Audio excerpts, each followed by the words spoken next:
final thoughts on the day? Let's start with you, Mr. Bradshaw. My final thought today was the job that Joe Mixon. I can't quite get that out of my head. 5 The fact that touchdowns? he had 5 touchdowns. Howie. I think we're going to find out a lot about Minnesota. We talked about it. They've got Buffalo this week on the road, and then they've got Dallas at home. And they're 7-1. But when we list the top 5-6 teams in the league, do we talk about Minnesota?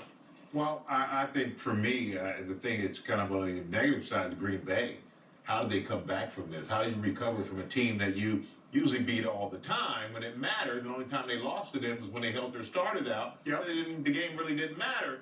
To going in there and just, in a lot of ways, just being, I'm going to say manhandled because they made their mistakes, but not being able to get over the hump of the failures of the last game and think to move on from that. How Green Bay does the rest of the season, and especially particularly Aaron Rodgers, how does he respond for the rest of the season?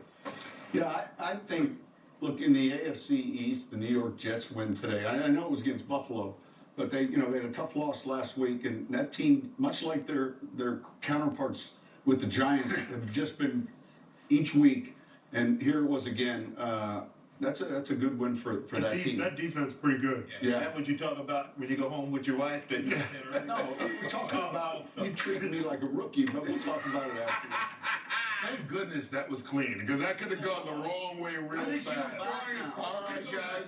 With him as a broadcaster. The next time we see you will be next Sunday. We'll have the pregame show coming your way live from LUD Airbase as we honor the men and women in our United States military, past and present, as part of the Veterans Day weekend celebration. We hope to see you then at 11 o'clock Eastern Time, 8 a.m. Pacific.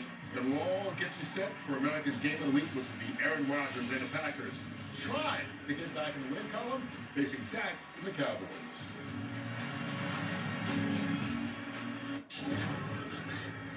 Fox Sports thanks you for watching this presentation of the National Football League. For NFL news and highlights, go to NFL.com.